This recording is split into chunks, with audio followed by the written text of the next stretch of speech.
So, everybody, we now have a panel discussion session, and we have some of the key players, important players within the New Zealand's biosecurity system. Sorry, that slips off my tongue too much. I shouldn't say that.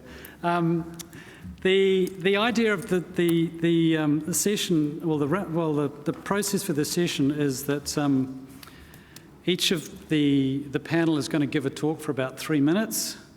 We're going to go through them individually. We're going to hold questions till the end. So if you've got questions, write them down and we'll come back to them. We already have number 1 from Barry. We're going to try and keep things to a reasonably high level, so not focus on specific issues. As example, myrtle rust. I mean, you can use myrtle rust as an example, but I don't think we're here to discuss myrtle rust today. And after the 3 minutes, we'll have questions from the audience. We are talking here mostly about Biosecurity 2025 and its implications, so we'll try and focus on that as much as we can. So we have an order, and Chris, I think the speakers are going to introduce themselves. So we have speakers on the tables, do we? That work? Cool, thanks David. Is that okay? Yeah. So my name's Chris Morley. I manage the biosecurity team at Dairy New Zealand. Dairy New Zealand's been interested in biosecurity for a long time, but in the last 2 years we've got a dedicated team working on that space, and today I'm speaking on behalf of pastoral as well as obviously beef and lamb and other sectors. The challenges in the pastoral sector is that we're facing biosecurity risks that affect both animals, animal diseases and pests, and at the same time pests, weeds, diseases, insects that affect the food that animals eat. So we're getting hit both ways. What we're finding though is that we know a lot more, or we think we know a lot more about the animal diseases through trade, through the way those animal products move, and have got better systems in place. But having said that, there's always emerging risks. But where the real challenge is around the plant pests that affect pasture growth, affect forage growth. And those costs are compounding and really starting to erode productivity at the farm level. A few of us had heard of velvet leaf 2 years ago, and now that's having quite an unwanted effect, particularly in the South Island. So we're challenged by new and emerging issues in that space and the costs that they bring. One of the challenges I'm posing to the National Science Challenge is that having better information, better data, better intelligence, and this starts to sound a lot like one of those themes from the 2025 Biosecurity, smart, free-flowing information. Of course it is, and what we need that information for is so we can make better decisions strategically up front around investment, around where to put dollars, as Barry spoke about earlier, but also tactically. When we're facing a new incursion, this week it's myrtle rust, is if we don't understand the industry and the economics around industries, or in this case our natural environment, it's very hard to make good decisions, and we're scrambling for data in the face of an emerging event. So we need better data, and I currently don't believe that we have good joined up information and ways of sharing that data between industry, between academia, and between government and regional councils. And that creates a problem. The kind of data I'm talking about from the animal side is production data, normal animal production data, animal health data, disease data, movement data, how animals and livestock move around, economic data, more information on specific diseases, and how we use different drugs and chemicals to manage those. This is all key intelligence that when it's all put together and analysed, you can actually create some what I would call agri-intelligence. We pondered whether that's a problem for academia or not. I believe academia and research are one of the best groups to drive fixing that problem, because they often need that collective data to solve key research problems.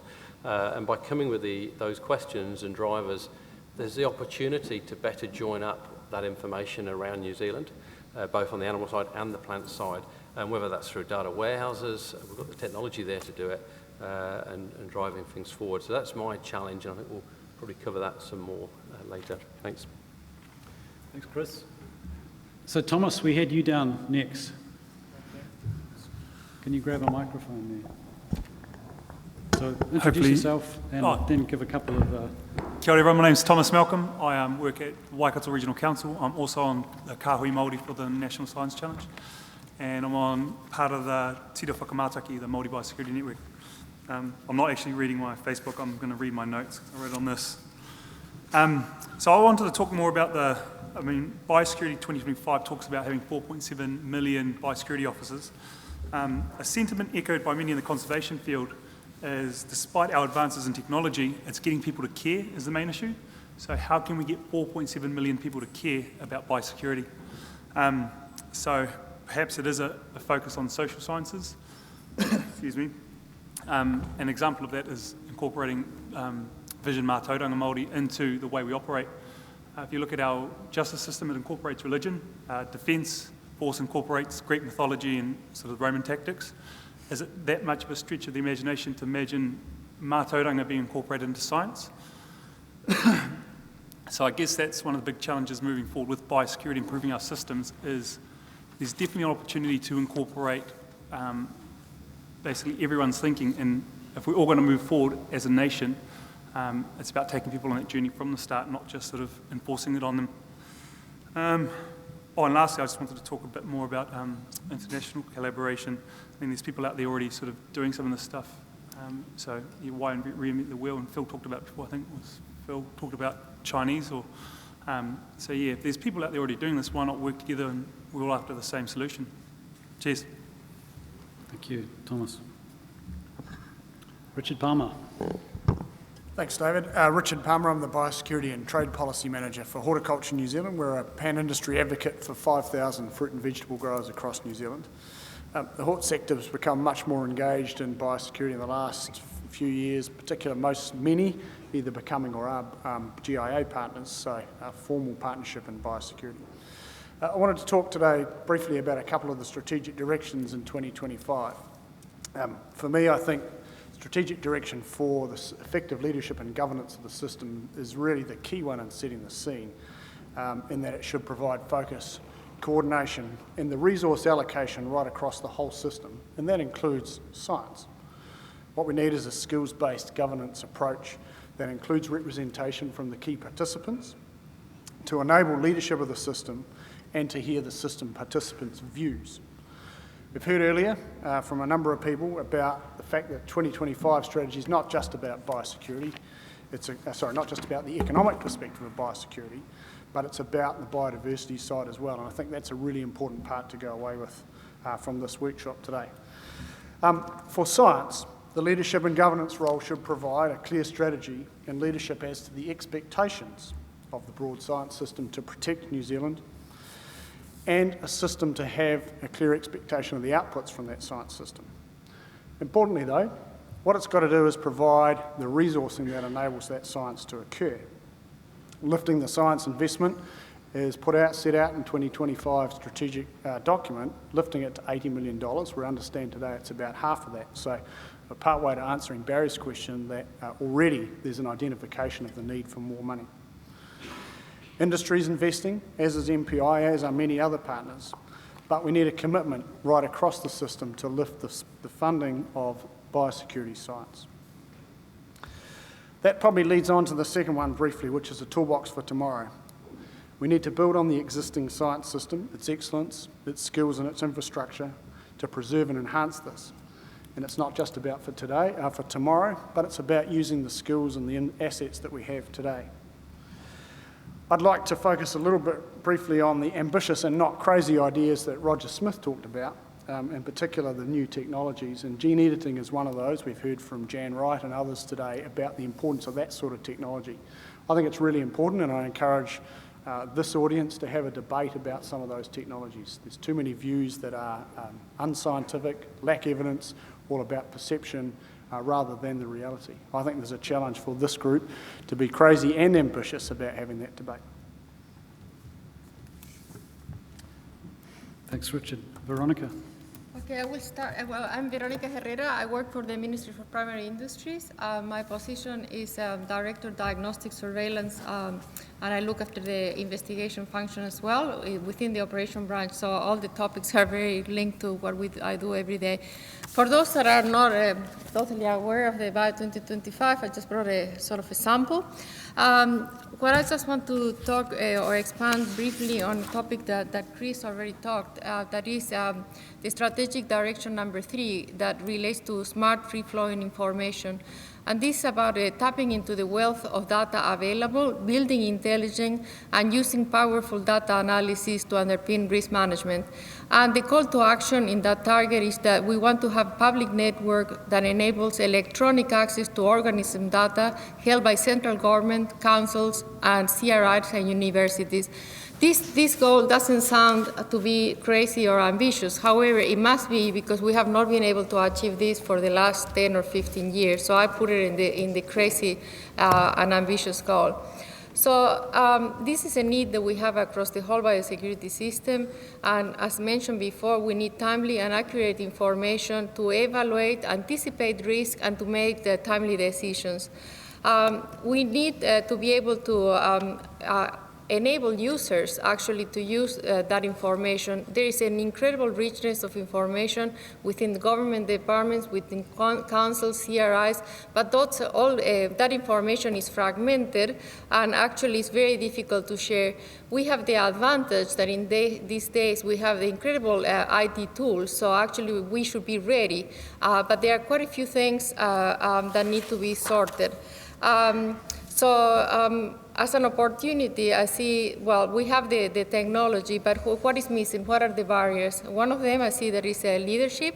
To enable, with proper leadership, we should be able to join up, align what we need across organizations in terms of the type of data that we need. We need to be able to define what those priorities are. We need to be able to sort out a priority or a way or an approach for obtaining the funding to make these things happen. And we also need to understand better what does data stewardship means, and also using standards, because if we want to share and make available information, we actually need to have some data standards to enable this. There are some opportunities already out there, and again, we haven't been able to capitalize on those, but one of them is the New Zealand Organism Register. That poor thing is kind of survival mode. We need to be able to rescue that. And then, but there is another initiative that many of you probably know, which is the GBIF, the Global Biosecurity Information Network. So this is a global initiative for similar purposes, to be able to support research and science with information to be able to implement and do the discoveries or picking it up in the science community. However, I think that although New Zealand is a member of GBIF, it's also we have not really taken the benefits and we have not done all the exploration of what that means. So again, there are really good opportunities, and as part of the Bio 2025, I'm hopeful that we'll be able to progress this area. Thank you, Veronica. Bill, I've got you down next. You do? Yeah. Okay. And what are you going to talk about? What would you like me to talk about? Phytophthora? Oh, I could maybe? do that. Okay. Yeah, thanks, David. Afternoon, everyone. I'm the biosecurity manager for the forest industry, and I want to talk about Phytophthora. But before I do, we were asked to identify what are the top 3 priorities, where can research actually help, and what's beyond 2025. So really, one of the top priorities for us, and I guess a lot of sectors, is making sure our friends in MPI have a license to operate, and it's really a political license to operate in urban areas. You can call it social, but it becomes very political. Another one that we have touched on, Barry touched on, is really around cost sharing science. GIA, the government industry agreement between sectors and MPI, actually calls for cost sharing and readiness and response. And we've heard that being ready, having the science is really what we need to do, but GIA doesn't allow for MPI to put up cost shares for science, at least for strategic research. It does for short-term, but not enough for strategic. So we get the situation today where we're once again reacting to myrtle rust. Heavens, myrtle rust is here. We knew, Barry said, we knew it was coming 4 years ago. How long has kauri dieback been in the country? Since 1976. That's not being very proactive. So, proactive research specifically, we've got Phytophthora knocking at the border to come in. We've already got them in on kauri, for example. We need a lot more. I've still got a couple of minutes. We need a lot more research. I started that late, sorry. Okay, we need a lot more research on Phytophthora, specifically Ramorum, understanding its biology, early detection, understanding impacts on the sector and on trade, and on science for mitigation. Thanks, David. Thank you, Bill. Alan. Kia ora tātou. I'm Alan Ross, Director of Threats, Science and Technical and Department of Conservation. I'd like to first pick up on Barry O'Neill's point about helping us to buy time, which is around the decision making and the chances of success at the border, where for native species we're constrained by a lack of information on the risks to native species. For risks to commercial species, we can generally look overseas at overseas experience, but it's not possible to do this for native species. This applies to assessing applications for deliberate introductions, for border inspections and priorities, and for responses to accidental introductions. The sort of tools we're looking at might involve genetics, the potential pest genetics as well as the host genetics, sharing of data and modelling, and maybe more sentinel species overseas to try and get a sense proactively of what the risks are for native species. Then a second key question really goes post-border around research to support the transformation from a control and suppression paradigm, which we're well used to in New Zealand, to an eradication paradigm. You'll all be aware of the Predator-Free 2050 initiative. This really does challenge us to think way ahead. So what sort of tools or science might we be looking at under an eradication paradigm? So obviously the tools to achieve eradication level population reductions, things like genetics, maybe miniaturisation of tools, that making cheap tools that are very small that you can perhaps put electronic gizmos out of helicopters along with your 1080 bait to detect the survivors. Who knows? Smart tools. Ecological understanding of the predator to predator and the predator to prey ecology, which is really looking at what sequence to eradicate predators, and what about the implications if you take out the bigger predators, what about mice? There's all sorts of ecology that we would need to unpick a lot more in the future if we're really seriously talking about eradication. Detecting predators at very low levels, which might be the last few or perhaps reinvaders. Eradicating predators at very low levels, again the last few or the reinvaders. And social research to support changing public understanding and support for eradication and subsequent biosecurity. Thank you, Alan. And Richard Bowman. Yeah, hi, I'm Richard Bowman. I'm Biosecurity Manager for Environment Southland, and I'm here representing biosecurity managers in general, I think.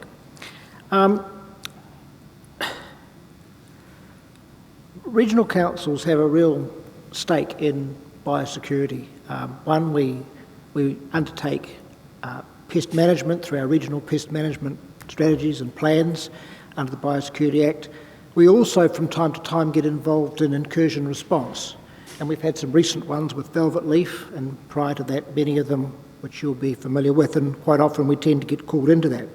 So I've got a real stake, and that's why we're very interested in Biosecurity 2025, and regional councils have made joint submissions on that initiative.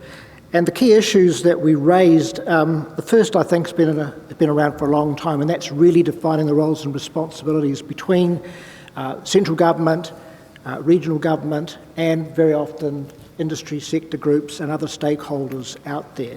So there is still some work to be done in that area. We're also very strong on the need for more and better tools in the biosecurity toolbox. There's been some significant movement in terms of how we might manage tools, but we desperately need more, and that's been well canvassed today. Also, we really see the value of partnerships across the whole spectrum really of biosecurity. We're a small country, very limited resources, we face massive challenges. It's working in partnerships under clear leadership and good governance that are going to give us the ability to move forward. I would like just quickly to talk about marine biosecurity, because that is something that regional councils are starting to get their feet wet with. Over half of the regional councils now undertake some form of marine biosecurity management. In Southland, we've been trying to keep Undaria out of Fiordland with the Department of Conservation, with Ministry of Primary Industries and the Fiordland Marine Guardians.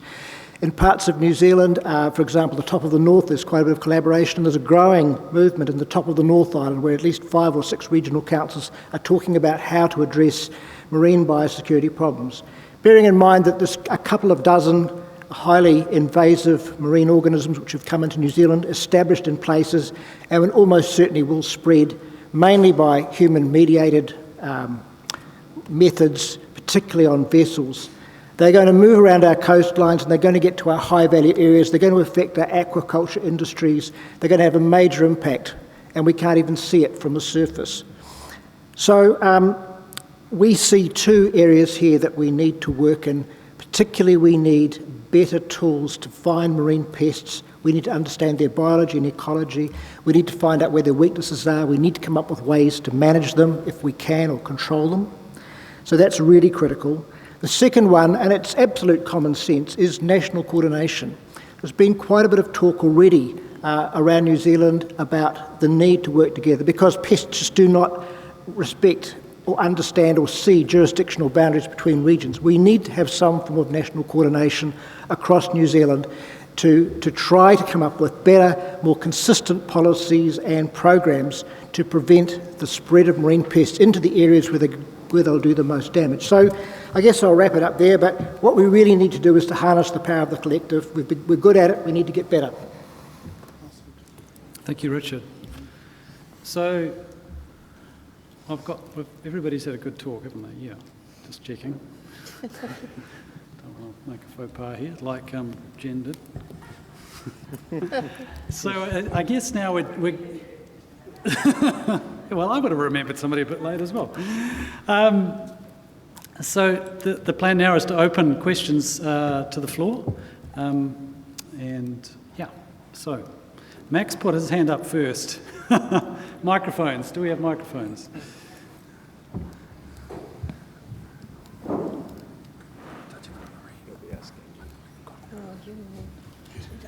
Thank you.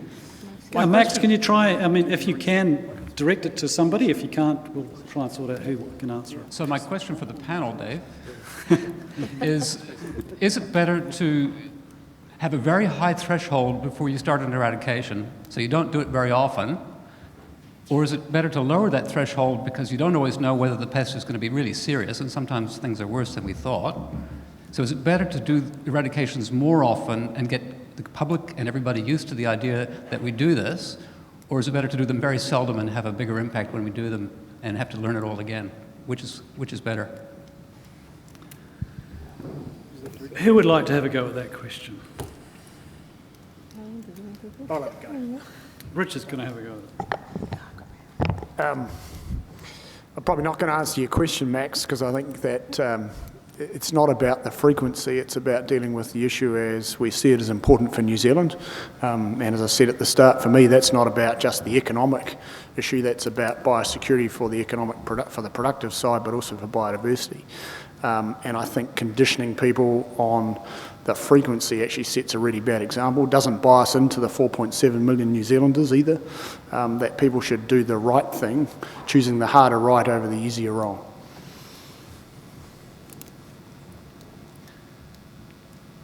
Actually, Barry, we've got to answer your question sometime too. I realise that.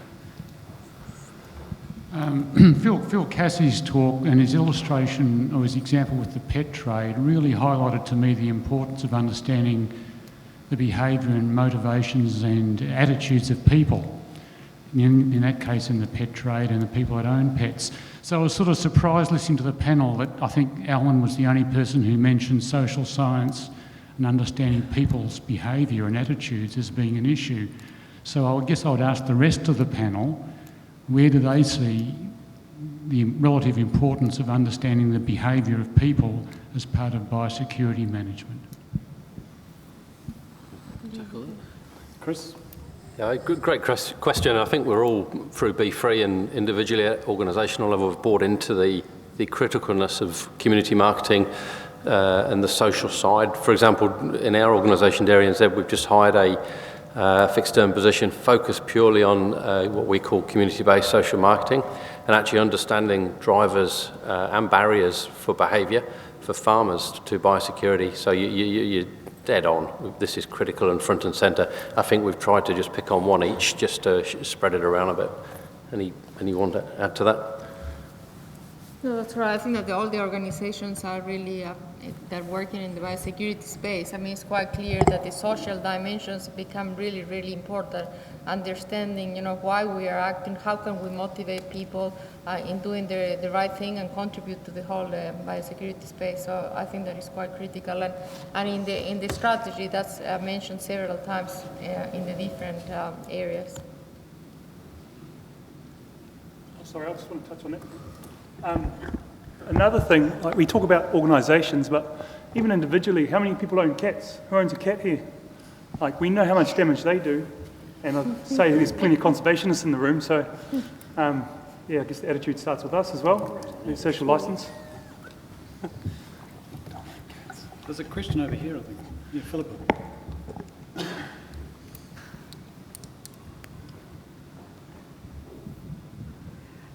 I was just reflecting, a couple of people sort of said, look, science has got to get onto this, science has got to get proactive, we've got to stop being reactive. And I felt like there was a real challenge being thrown out to the scientific community.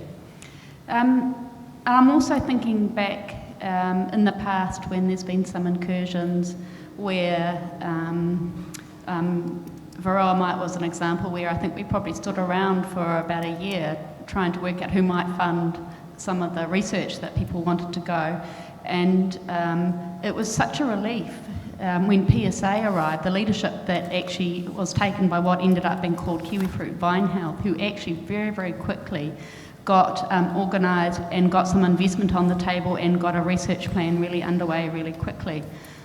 This question might be for Alan, and just thinking about myrtle rust, but other organisms in the future where the concern relates to the environment, maybe some taonga species. Who is it who's going to actually provide that kind of leadership, but more importantly, some of that investment to get the science going really, really quickly?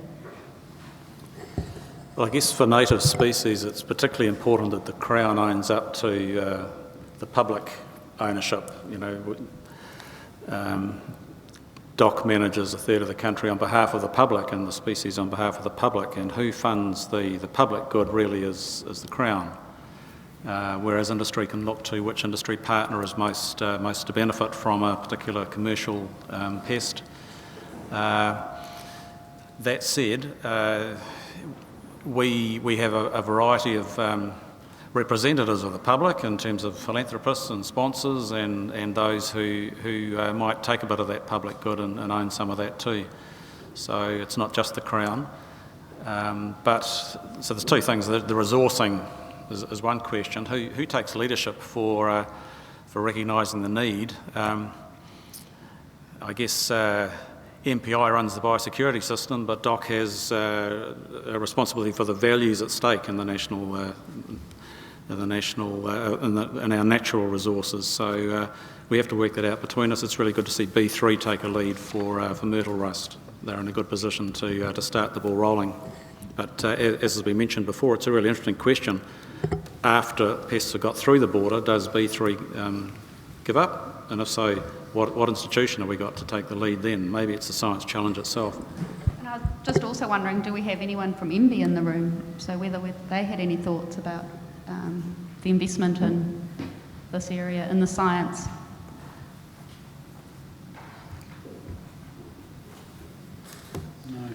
No. David, can I add to that?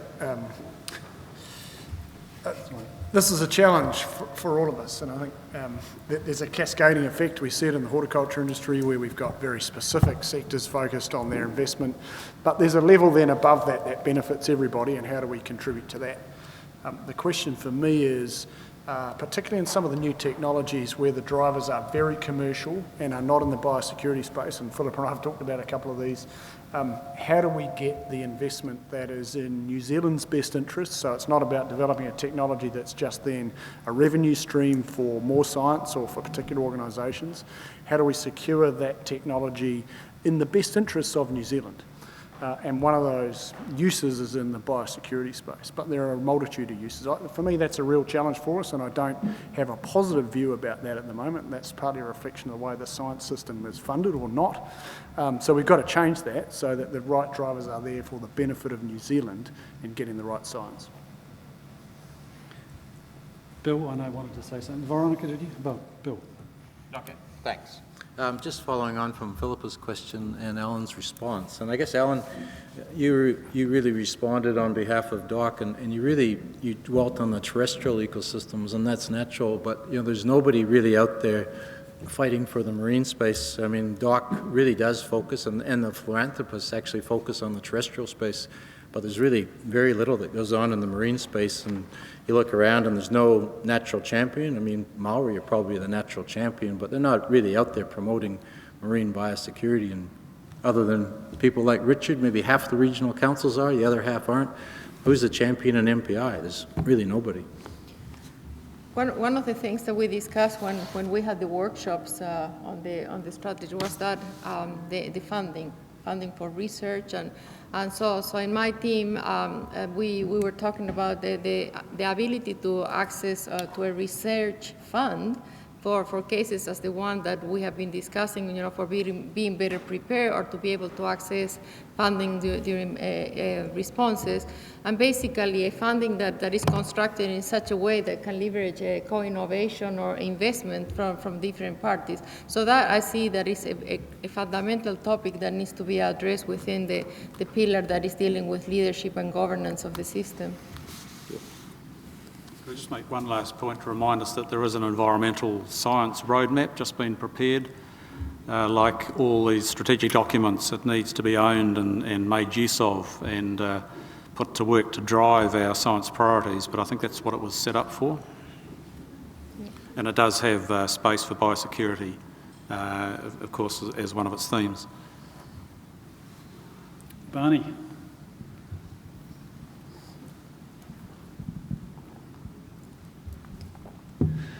There's never enough money to go around, is there? And I think one of the things I've picked up over the years is not enough money for close-to-market research in biosecurity, the number of initiatives where you get proof of concept and it just stops. And there's this sort of cliche about the valley of death, isn't there? So I think the question for me is, how do we separate must-have research with the limited amount of inevitable funding that there will be there from the nice-to-have stuff? And all these demands across myrtle rust, DDMO, keeping pests out and all that kind of thing. Some brief thoughts on that. I'm not expecting answers, but some thoughts on it might be useful. Perhaps if we separate out a stronger role for the Crown in greenfields research and the very long horizon research, and perhaps industry and those more who might get a more immediate benefit might pick up more of the role in bringing tools to market, the ones that just need productionising or going beyond proof of concept. Yeah, can I just make a comment? One of the really interesting things that's happening, of course, is the BioHeritage Science Challenge, and that really is a very different approach to the traditional sort of funding and prioritising and the grinding bureaucracy of the whole process. I think we have to be much more agile, much more focused, much more able to see a problem, to get a collective around it, to have access to the resources you need to get onto it quickly. And I think that the BioHeritage Challenge is going to be a great model, and it's still got some ways to go. Personally, I feel it's still a relatively slow process, but we need to look at innovative models like that to actually get the resources into the areas quickly with the people that it affects and really start driving for solutions. Just to add to that, I think it comes back to Barry's question that he challenged us with.